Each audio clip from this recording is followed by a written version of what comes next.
एक बार भगवान शंकर के अंशभूत महर्षि दुर्वासा पृथ्वी पर विचर रहे थे। घूमत घूमते वे एक मनोहर वन में गए। वहां एक विद्याधर सुंदरी हाथ में पारिजात पुष्पों की माला लिए खड़ी थी। वह माला दिव्य पुष्पों की बनी थी। उसकी दिव्य गंध से समस्त वन प्रांत सुवासित हो रहा था। दुर्वासा ने विद्याधरी से वह मनोहर माला मांगी। विद्याधरी ने उन्हें आदर पूर्वक प्रणाम करके वह माला दे दी। माला लेकर उन्मत्त वेशधारी मुनि ने अपने मस्तक पर डाल ली और पुनः पृथ्वी पर भ्रमण करने लगे। इसी समय मुनि को देवराज इंद्र दिखाई दिए, जो मतवाले ऐरावत पर चढ़कर आ रहे थे। उनके साथ बहुत से देवता भी थे। मुनि ने अपने मस्तक पर पड़ी माला उतारकर हाथ में ले ली। उसके ऊपर भौरे गुंजार कर रहे थे। जब देवराज समीप आए तो दुर्वासा ने पागलों की तरह वह माला उनके ऊपर फेंक दी। देवराज ने उसे ऐरावत के मस्तक पर डाल दिया। ऐरावत ने उसकी तीव्र गंध से आकर्षित हो सूंड से माला उतार ली और सूंघ कर पृथ्वी पर फेंक दी। ये देख दुर्वासा क्रोध से जल उठे और देवराज इंद्र से इस प्रकार बोले, अरे ओ इंद्र, ऐश्वर्य के घमंड से तेरा हृदय दूषित हो गया है। तुझ पर जड़ता छा रही है, तभी तो मेरी दी हुई माला का तूने आदर नहीं किया है। वो माला नहीं, श्री लक्ष्मी जी का धाम थी। माला लेकर तूने प्रणाम तक नहीं किया। इसलिए तेरे अधिकार में स्थित तीनों लोकों की लक्ष्मी शीघ्र ही अदृश्य हो जाएगी। ये शाप सुनकर देवराज इंद्र घबरा गए और तुरंत ही ऐरावत से उतरकर मुनि के चरणों में पड़ गए।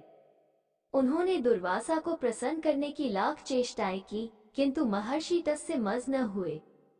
उल्टे इंद्र को फटकार कर वहां से चल दिए। इंद्र भी ऐरावत पर सवार हो अमरावती को लौट गए। तब से तीनों लोकों की लक्ष्मी नष्ट हो गई। इस प्रकार त्रिलोकी के श्रीहीन एवं सत्वरहित हो जाने पर दानवों ने देवताओं पर चढ़ाई कर दी। देवताओं में अब उत्साह कहाँ रह गया था, सबने हार मान ली। फिर सभी देवता ब्रह्मा जी की शरण में गए। ब्रह्मा जी ने उन्हें भगवान विष्णु की शरण में जाने की सलाह दी तथा सबके साथ वे स्वयं भी क्षीर सागर के उत्तर तट पर गए। वहां पहुंचकर ब्रह्मा आदि देवताओं ने बड़ी भक्ति से भगवान विष्णु का स्तवन किया। भगवान प्रसन्न होकर देवताओं के सम्मुख प्रकट हुए। उनका अनुपम तेजस्वी मंगलमय विग्रह देखकर देवताओं ने पुनः स्तवन किया। तत्पश्चात भगवान ने उन्हें क्षीरसागर को मथने की सलाह दी और कहा, इससे अमृत प्रकट होगा। उसके पान करने से तुम सब लोग अजर अमर हो जाओगे। किंतु ये कार्य है बहुत दुष्कर, अतः तुम्हें दैत्यों को भी अपना साथी बना लेना चाहिए। मैं तो तुम्हारी सहायता करूंगा ही। भगवान की आज्ञा पाकर देवगण दैत्यों से संधि करके अमृत प्राप्ति के लिए प्रयास करने लगे।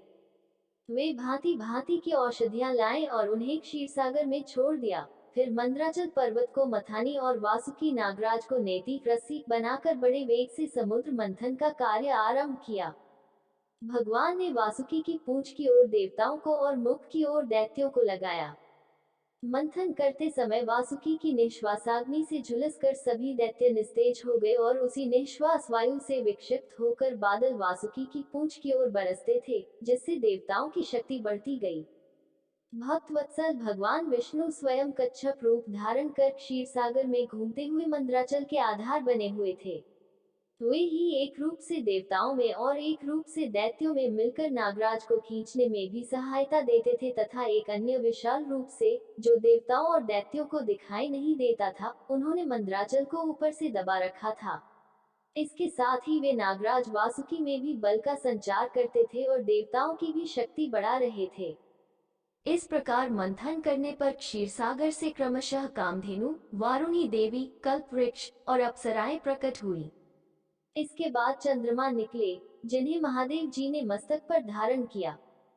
फिर विष प्रकट हुआ, जिसे नागों ने चाट लिया। तदनंतर अमृत का कलश हाथ में लिए धन्वंतरी का प्रादुर्भाव हुआ। इससे देवताओं और दानवों को भी बड़ी प्रसन्नता हुई।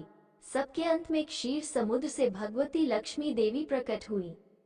वे खिले हुए कमल के आसन पर विराजमान थी। उनके अंगों की दिव्य कांति सब ओर प्रकाशित हो रही थी।